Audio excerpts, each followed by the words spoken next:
Hey there, fellow Tolkienites. A very happy Tolkien Reading Day 2022 to you and yours. Today is the day we commemorate the destruction of the One Ring. It also happens to be the feast day of the Annunciation, which initiates what Tolkien called the great eucatastrophe of man's history. But that's probably just a coincidence, right? In this video, I'm going to read one of Tolkien's most mind-blowing and mystical passages and then break it down a bit for you. But before I do that, would you do me the great honor of subscribing to this channel? 3, 2, 1, boom, you're done. Thank you so much. So my passage for this year is from the epilogue to On Fairy Stories. This bad boy right here. Let you see the title, Tree and Leaf. The first thing in here is On Fairy Stories. So yeah, we're going to talk about... I'm going to read a few passages from one particular passage in the epilogue of On Fairy Stories. And that is going to be my selection for Tolkien Reading Day this year. So here it goes. It is not difficult to imagine the peculiar excitement and joy that one would feel if any specially beautiful fairy story were found to be primarily true, its narrative to be history, without thereby necessarily losing the mythical or allegorical significance that it had possessed. It is not difficult, for one is not called upon to try and conceive anything of a quality unknown. The joy would have exactly the same quality, if not the same degree, as the joy which the turn in a fairy story gives. Such joy has the very taste of primary truth. Otherwise, its name would not be joy. It looks forward or backward. The direction in this regard is unimportant to the great eucatastrophe. The Christian joy, the Gloria, is of the same kind, but it is preeminently, infinitely, if our capacity were not finite, high and joyous. Because this story is supreme, and it's true, art has been verified. God is the Lord of angels and of men and of elves. Legend and history have met and fused. But in God's kingdom, the presence of the greatest does not depress the small. Redeemed man is still man. Story, fantasy still go on and should go on. The Evangelium has not abrogated legends, it has hallowed them, especially the happy ending. The Christian has still to work, with mind as well as body, to suffer, hope, and die, but he may now perceive that all his bents and faculties have a purpose, which can be redeemed. So great is the bounty with which he has been treated that he may now, perhaps, fairly dare to guess that in fantasy he may actually assist in the effoliation and multiple enrichment of creation. All tales may come true, and yet at the last redeemed they may be as like and as unlike the forms that we give them as man, finally redeemed, will be like and unlike the fallen that we know. All right, so that is the passage, and I want to break down a couple of things in there. So first of all, I love this line, God is the Lord of angels and of men and of elves, right? Legend and history have met and fused. One of the things that I've said multiple times is that I'm so drawn to Tolkien by this kind of mystical thing he does, right? Just this statement itself, legend and history have met and fused. What in the world could that mean? But, we see that, right? We see that in Lord of the Rings.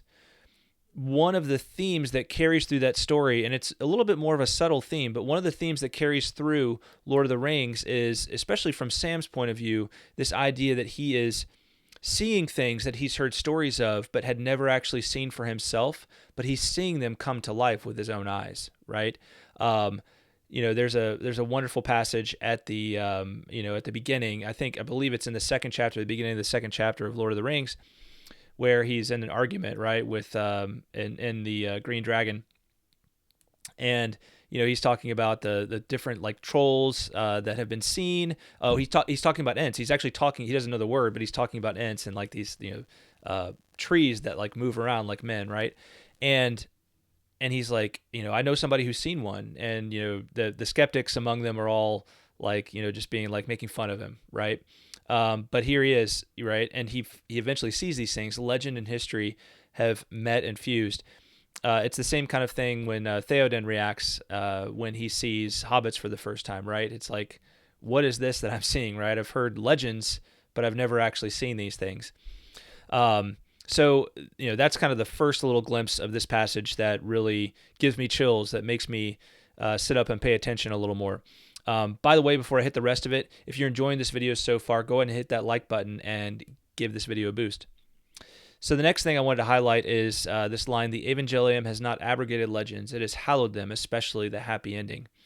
This is just another fantastic line, and what he means by the Evangelium is the gospel itself, right? The gospel of Christ, and he actually talks about the gospel of Christ before this passage and how important it is in his view and his theory of fairy stories, right? Of fantasy storytelling.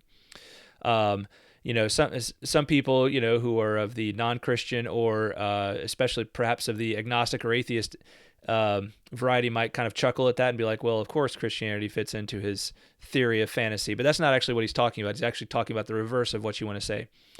He's actually saying that that is the great story, and it has entered into our history, right? Which we thought was this kind of confined thing, but it's actually entered in from the outside. It was part of the history, and it's where the history comes from in the first place, but it's actually entered into our story, right? And it has hallowed our story. It's made it holy, especially this idea of the happy ending. I mean, when you go through something dark, and especially in these last couple of years in the world, man, there's been a lot of just dark and difficult things going on for a lot of people in a lot of different places in the world. Really, what's new? But I mean, hearing this when I'm having a bad day, right? Just really feeling down about something. It's such a great thing to hear the happy ending, right? Like that this is something we can actually believe in. I take a lot of consolation. I take a lot of solace in that. And then finally, I just want to highlight really, the last couple of sentences, because this is really where it all pays off for me. And I think where Tolkien coins exactly that thing that I sense in his works. He says, "So great is the bounty with which he has been treated that he, man, may now perhaps fairly dare to guess that in fantasy he may actually assist in the affoliation and multiple enrichment of creation." So that's the first part of it. Let me break that down. So man has been treated with so much grace, right? And this is specifically in terms of Christ entering in and becoming one of us, right? That he can dare to guess that with fantasy storytelling, right? With creating these kinds of incredible stories that lift up our minds and our hearts and our souls, that we can tell these stories and we're actually reflecting this greater truth, right? This greater grace, this greater salvation, this greater holiness with which Christ has gifted us. And it can, and through our storytelling, right?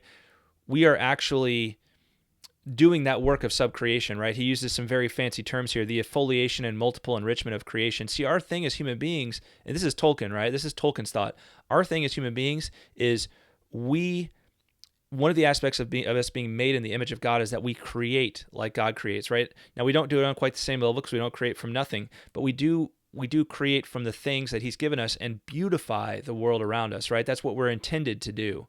We're intended to, like the Valar, come into this world and complete, right? We're all given these little visions. We're intended to come into the world and complete the work that's been put before us, okay? And perhaps that even goes into the next life. And he finally finishes off with this great line: "All tales may come true," right? I think Tolkien really believed that it was all going to come true, right? That all of the stories he had told, that in some way, right? And it's important that we read the next thing, right? "And yet at the last redeemed, they may be as like and as unlike the forms that we give them, as man, finally redeemed, will be like and unlike the fallen that we know." So one of the things St. Paul talks about is like, we can't really have an idea of what the glory of being kind of fully, perfected is going to be like, to be fully, perfected in the resurrected body, right? Is going to be like what our destined eternal form is going to be, right? We know it's going to be something like what we are now, but it's going to be way beyond what we can even imagine too, right? And in just terms of existence. And so Tolkien's point is that the stories that we tell here and now, the works of art that we create, he's saying that I kind of think that those things are going to be transformed, right? We see this in Leaf by Niggle, right? This is all mapped out in Leaf by Niggle. In Leaf by Niggle, this painting that Niggle has been working on, right? And he's never able to bring it to fruition, right? In this life, well, he moves on to the next life, and what is it? It's this place. It's actually given reality, right? And I think that's what Tolkien's getting at here. I mean, all tales may come true. I just love that line. That is that it was in the Bible, it'd be my life verse. It just fills me with so much hope. It's so cool, so mystical, so beautiful. And I really hope that that's something you come away with reading Tolkien's works, that for all the darkness that's contained in them, that you come away with this sense of a greater and deeper hope from from reading his works. So anyway, that is my Tolkien Reading Day passage for 2022, and I hope you guys really enjoyed it, and I hope it filled you with hope and with some good food for thought. And go pick up your copy of On Fairy Stories and give it a read. Right? If you don't own it, get yourself a copy. Right? I'll try to remember to link to it in the notes for this video. All right. Well, once again, if you liked this, please hit that like button. Say what's up to me in the comments. Let me know your thoughts on what I just said. And I will talk at you next time, guys. Thanks.